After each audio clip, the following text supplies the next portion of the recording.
नमस्ते बच्चों। इसके पहले अभी तक जो भी कुछ पढ़ाया है आप उसको ध्यान से पढ़ के सुनकर समझकर लिख रहे होंगे, है ना। और नहीं लिखा है तो उसे जरूर लिखिए, नहीं तो बाद में आप शायद ना लिख पाएं, फिर आपको बहुत मुश्किलों का सामना करना पड़ सकता है। इसलिए आप इसे जरूर पढ़ो, सुनो, समझो और लिख के कॉपी में रखिए, ठीक है ना। अब आप आगे का सुने और ध्यान से इसको, जो भी कुछ आप सुनो बहुत ध्यान से सुनो तो जल्दी समझ में आएगा आपको, ठीक है।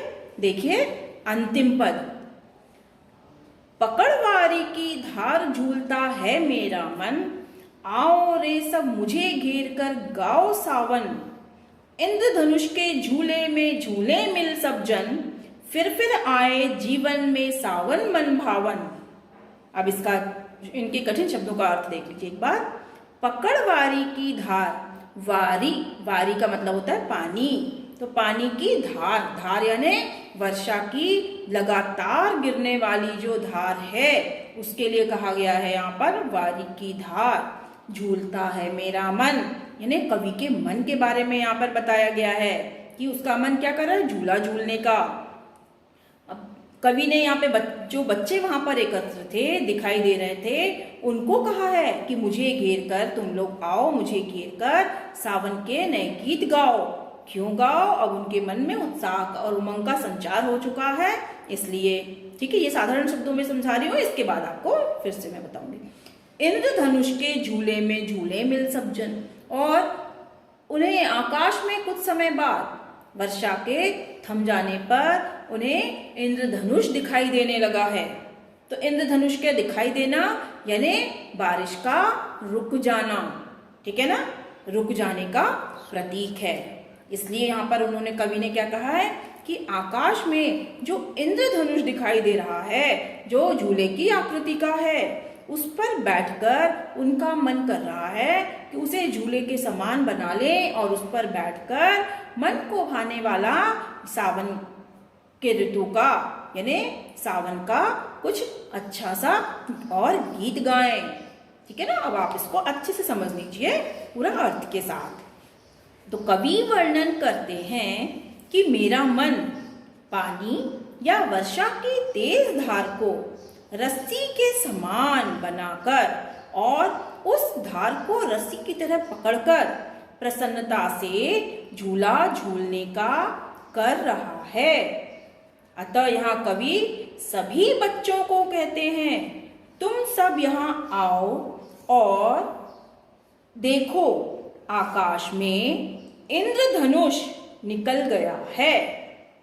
मेरा मन करता है कि इसे झूले के समान बनाकर हम सब इस झूले में बैठकर झूला झूलें और मुझे चारों ओर से आप सब घेर लो और सावन के मन मोहने वाले इस गीत को सब मिलकर गाओ कि मन को भाने वाला यह सावन हम सभी के जीवन में बार बार आकर ढेर सारी खुशियां लाए, जिससे सबके जीवन में एकता व उमंग का संचार हो।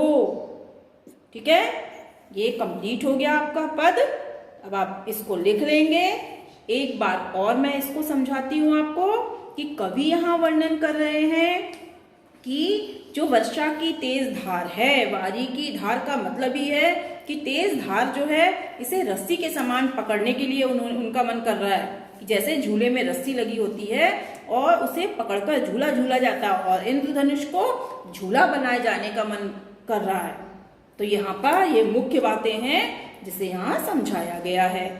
अब हम आते हैं इसके विशेष पर।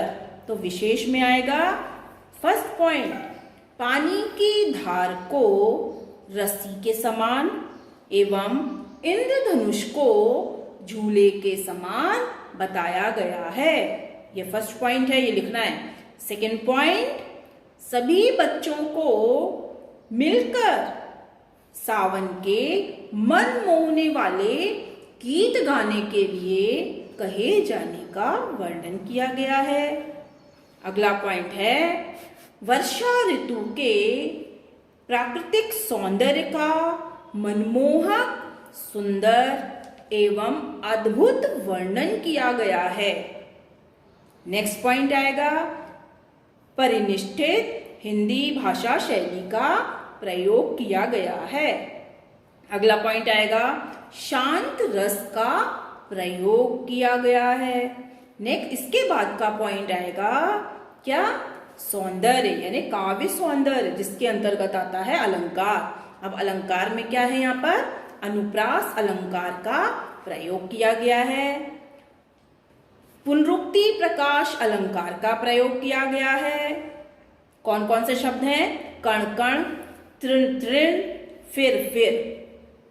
फिर है मानवीकरण अलंकार का प्रयोग किया गया है, क्योंकि पूरी कविता में कवि ने मानवों के समान कार्य करते हुए बताया है, पक्षियों को और प्रकृति को। ठीक है, इसलिए यहाँ पर मानवीकरण अलंकार का प्रयोग किया गया है। ध्वन्यात्मक भाषा शैली का प्रयोग किया गया है, ये पहले भी मैंने बताया आपको। क्यों, क्योंकि ऐसे शब्दों का प्रयोग जिससे ध्वनि का पता चले उसे ध्वन्यात्मक शब्दावली कहा जाता है या ध्वन्यात्मक कहा जाता है। ठीक है, चित्रात्मक वर्णन। अब चित्रात्मक वर्णन उसको कहा गया है कि कविता को पढ़कर या किसी भी चीज को या शब्दों के द्वारा जब किसी दृश्य का वर्णन किया जाता है और उसे पढ़कर हमें ऐसा आभास हो कि यह तो हमारे आसपास ही घटित हो रही है या होती है। ठीक है, उसको चित्रात्मक भाषा शैली या शब्दावली कहा जाता है। ठीक है ना। परिनिष्ठित हिंदी भाषा का प्रयोग। परिनिष्ठित का अर्थ होता है ऐसे शब्द जिन्होंने साहित्य जगत में प्रतिष्ठा प्राप्त कर ली हो। बोलचाल के शब्द बहुत से अलग होते हैं और साहित्य जगत में प्रयोग किए जाने वाले शब्द अलग होते हैं। ठीक है ना, लेकिन आजकल तो प्रयोग किए जाते हैं, लेकिन ऐसे शब्द जिन्होंने बहुत समय से साहित्य जगत में प्रतिष्ठा प्राप्त कर ली हो, किसने, शब्दों ने, तो ऐसे शब्दों के लिए कहा जाता है परिनिष्ठित भाषा शैली का प्रयोग। जिस प्रकार धाराएं, ठीक है ना, भीतर, तृण तृण, पुलकावली, है ना, तो ऐसे जो शब्द है, मन भावन, है ना, तो इस तरह के जो शब्द हैं बेटा, ये क्या है, परिनिष्ठित शब्द हैं। तो इनको कहा जाता है परिनिष्ठित भाषा शैली का प्रयोग किया गया है। पुनरुक्ति प्रकाश अलंकार बता दिया आपको, जहां पर एक ही शब्द लगातार आ जाए, ना, रिपीट हो, कण कण, तृण तृण, फिर, इस तरीके से बहुत सारे शब्द हैं। झम झम झम, छम छम छम, चम चम, ठीक है, थम थम, टप टप, टर टर, म्याऊ म्याऊ, प्यू प्यू, रिमझिम रिमझिम, ये सब पुनरुक्ति प्रकाश अलंकार के प्रतीक हैं।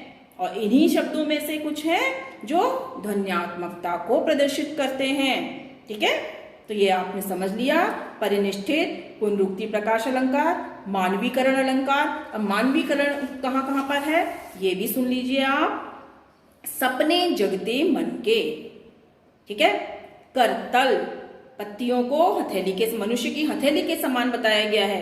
तो जिस भी चीज को, यानी प्राकृतिक तत्व को, पेड़ पौधे, पशु पक्षियों, किसी को भी अगर मनुष्य के समान क्रियाकलाप करते हुए जब बताया जाता है या मानवों के समान क्रियाकलाप करते हुए बताया जाता है, वहां पर मानवीकरण अलंकार होता है।